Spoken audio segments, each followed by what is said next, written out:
France से भारत के लिए एक बड़ी वार्निंग आ रही है। ये बिल्कुल रेड लाइन्स हैं जिसे अब भारत को फॉलो कर लेना चाहिए। एज वी स्पीक, जोहो के फाउंडर भी सेम चीज रीआइटरेट कर रहे हैं। फ्रांस ने ऑफिशियल मीटिंग्स के लिए कुछ वीडियो कॉल एप्स इनको बैन करना शुरू कर दिया है। चाहे जूम्स ले लीजिए, चाहे टीम्स ले लीजिए, इसे अब फ्रांस के ऑफिशियल्स वो यूज नहीं कर सकते। कारण कारण है डिजिटल सोवरेनिटी। एक चीज का डर है, एक प्रिवेसी का डर है, एक सीक्रेसी का डर है कि भारत या कोई भी कंट्री जब किसी भी फॉरेन प्लेटफॉर्म को यूज करती है, तो क्या वो डेटा सर्वर्स पे सेफ है? क्या वो सर्वर्स आपकी कंट्री में है? अगर वो सर्वर किसी और कंट्री में है, तो क्या उस डेटा के ऊपर कोई और निगरानी रख सकता है, कोई आपके ऊपर सर्वेलेंस रख सकता है? France to replace Teams and Zoom for sovereign control. तो भाई, फ्रांस ने ऑफिशियली डंप कर दिया है माइक्रोसॉफ्ट टीम्स और जूम को, और अपने होम ग्रोन प्लेटफॉर्म विजियो को ये प्रमोट करना शुरू करेगा।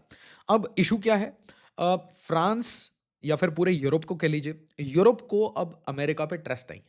यूरोप को डोनाल्ड ट्रंप पे ट्रस्ट नहीं है। जिस तरीके से डोनाल्ड ट्रंप नाटो को, यूरोपियन यूनियन को अंडरमाइन कर रहा है, यूरोप की इंडिविजुअल कंट्रीज को, उनके हेड ऑफ स्टेट्स को अंडरमाइन कर रहा है, उनका मजाक उड़ा रहा है और उनकी चैट्स लीक कर रहा है, इससे एक चीज बिल्कुल क्लियर है कि अमेरिका पुराना अमेरिका नहीं है। ये बहुत बदतमीजी से अपने पार्टनर्स के साथ डील कर रहा है।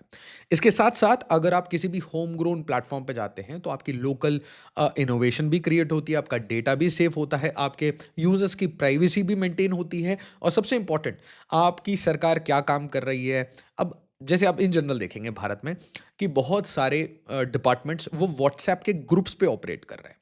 और अभी रिसेंटली एक खबर आई कि भाई Meta can read private WhatsApp chats, claims lawsuit, company calls it absurd.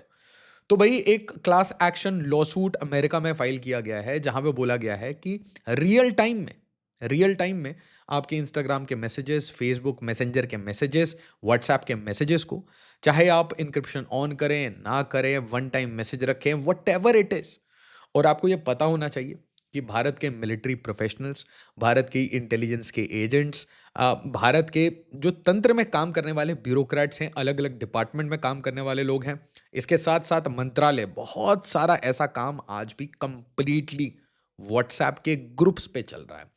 तो आप ये रेस्ट्रिक्ट कर सकते हैं कि इस ग्रुप में सिर्फ 3 लोग हों, तीनों लोग बड़े सीनियर हों, बट ये कौन रेस्ट्रिक्ट करेगा कि इसे कोई थर्ड पार्टी देख ना रहा हो, या फिर इसे मेटा देख ना रहा हो, या इसे रियल टाइम में कोई रीड ना कर सके। और इनफैक्ट अगर कोई चाहे, कोई एजेंसी चाहे, तो इसे ओपन ना कर ले। WhatsApp Meta sued in US court for alleged accessing users end to end encrypted messages.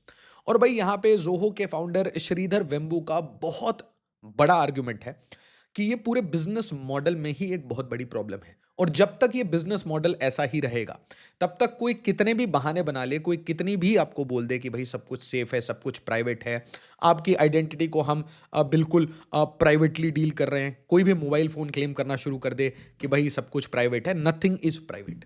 ठीक है? और स्पेशली अगर आपका डेटा किसी फॉरेन कंट्री में सेव हो रहा है, क्यों?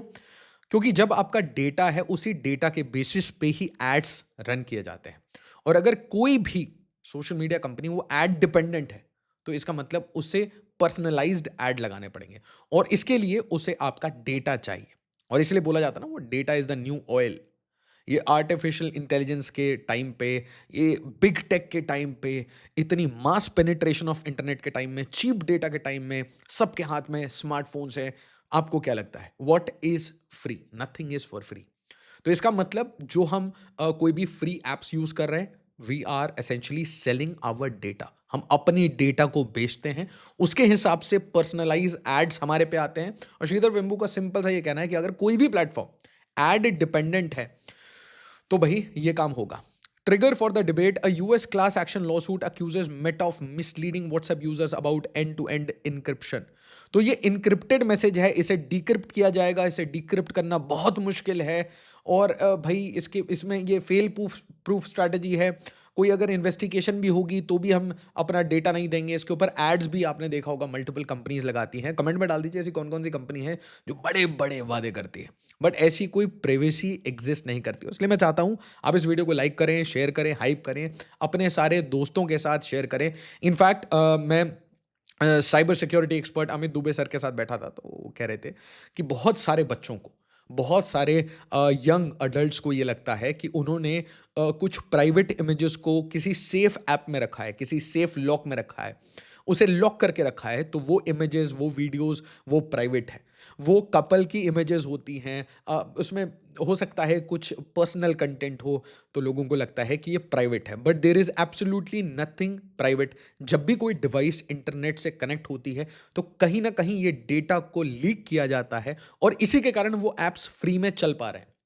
तो फ्री में चलने वाले एप्स अगर आपको कुछ भी दे रहे हैं, और फिर आपको एड्स लगा के दे रहे हैं, एक्सप्लिसिट एड्स भी लगा के देंगे ये आपको, आपकी सर्च पैटर्न्स को सर्च करेंगे, उसके हिसाब से ऐड लगेगा, आपकी प्रोफाइल को एनालाइज करेंगे। इसके ऊपर से आपको यह भी पता होना चाहिए कि आपका, मेरा, हम सबका जो डेटा है वो इंटरनेट में किसी ना किसी इंडियन कंपनी के डेटा लीक में लीक हो चुका है। सो दैट सिंपली मीन्स कि ऑलरेडी डेटा लीक्ड है, और इसके ऊपर से आप रियल टाइम में क्या किससे बातचीत कर रहे हैं ये भी कोई एसेस कर सकता है, अगर कंपनी विदेशी हो और अगर उसका सर्वर विदेशी हो, विदेश में कहीं हो, तो फिर किसी ना किसी तरीके से, किसी ना किसी बैकएंड मेथड के थ्रू, किसी ना किसी लूपहोल के थ्रू आपका डेटा ओपनली देखा जा सकता है। और इसके साथ अगर ये लोग अलेज कर रहे हैं, तो नेचुरल सी बात है, अब ये तो नहीं कह सकते कि एग्जैक्टली प्रूफ हो गया, बट कोई अलेज कर रहा है कि रियल टाइम में इनक्रिप्टेड मैसेजेस को मेटा पढ़ सकता है। This is very big. इसके साथ श्रीधर वेम्बू एक बात कहते हैं कि भाई ये जो ईस्ट इंडिया कंपनी की तरह ऑपरेट कर रही हैं, जो बिग टेक कंपनी है, जब भी किसी इंफॉर्मेशन को आप देखिए, कोई इंपॉर्टेंट इंफॉर्मेशन होता है, कोई इंपॉर्टेंट मैसेज होना होता है, वो मैसेज आप देखिए बहुत कम जाएगा लोगों तक। और जो सबसे रिडंडेंट कंटेंट हो, जो सबसे फिल्दी कंटेंट हो, सबसे लो लेवल का कंटेंट हो, जिसमें कि एक्सप्लिसिट इमेजेस हो, अनड्रेसिंग की वीडियोस हो, ये मास में भेजा जाएगा। अब आप इसमें कहेंगे कि इसमें ह्यूमन साइकोलॉजी इन्वॉल्व है, हमें गंदी चीजें देख के अच्छा लगता है, definitely, but as a platform आप ये तो रेगुलेट कर सकते हैं कि आप किस लेवल तक बच्चों की इमेजेस दिखा रहे हैं, बच्चियों को डांस करते हुए, कपड़े चेंज करते हुए दिखा रहे हैं। This can definitely be regulated, क्योंकि बहुत सारे बच्चे भी अपने मम्मी पापा का फोन यूज करते हैं, और ओवरऑल यूरोप में, वेस्टर्न कंट्रीज में इसके ऊपर बहुत डिबेट हुआ है। खुद मार्क जुकरबर्ग को बहुत ज्यादा ग्रिल किया गया था about nudity on Meta on Instagram, ठीक है। तो एक चीज तो बिल्कुल क्लियर है कि भाई जो गलत कहानियां होंगी उसे दूर तक भेजा जाएगा, जो इंपॉर्टेंट चीजें हैं उसे दबा दिया जाएगा। तो कुल मिला के जब तक आपका खुद का सोशल मीडिया कंपनी ना हो, भारत के पास अपनी सोवरेनिटी नहीं आएगी। हम ये तो बोलते रहेंगे कि we are a sovereign country, but जब तक इस कंट्री में जो इन्वेस्टमेंट्स हैं वो मेजॉरिटी फॉरेन ओन्ड हो, यहाँ की जो मेजर कंपनीज हो वो फॉरेन ओन्ड हो, और यहाँ का जो डेटा हो वो फॉरेन जा रहा हो, और यहाँ का जो सोशल मीडिया है वो फॉरेन कंपनीज के बेसिस पे चल रहा हो, अगर ये ऐसा चलता रहा अगले 10-20 साल तक, तो आप ये समझिए कि हम इंडिपेंडेंट होके भी गुलाम रहेंगे, क्योंकि data is the new oil, और सोवरेनिटी आपके डेटा के साथ लाई करती है। तो ये कहते हैं कि भाई ये ईस्ट इंडिया कंपनी की तरह ऑपरेट करती है, ये data platform infrastructure dependence, much like colonial control in the past. और भाई जब भी मन होगा ये ट्विस्ट एंड टर्न करेंगे। और फिर इनसे पूछा गया कि भाई आपका अरतई कहाँ चल रहा है, तो responding to Indian users Vembu said Zoho's Arattai is being updated weekly, but true tech sovereignty could take 5 to 15 years due to deep tech challenges like semiconductors।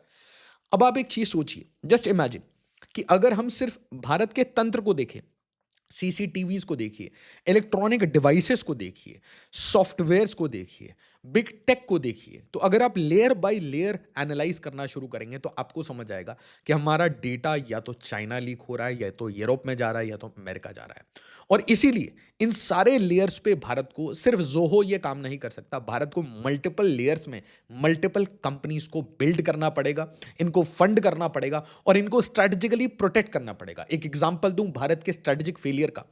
एक कंपनी हुआ करती थी फ्लिपकार्ट, जो कि इंडियन ओन्ड कंपनी थी, ठीक है। इसकी एक्विजिशन हुई, एक्विजिशन होने के बाद अब देखिए, मेटा में भी बहुत लोगों ने शेयर्स खरीदे, बट इसके फाउंडर हमेशा मार्क जकरबर्ग रहे, तो जकरबर्ग को मेंटेन किया गया।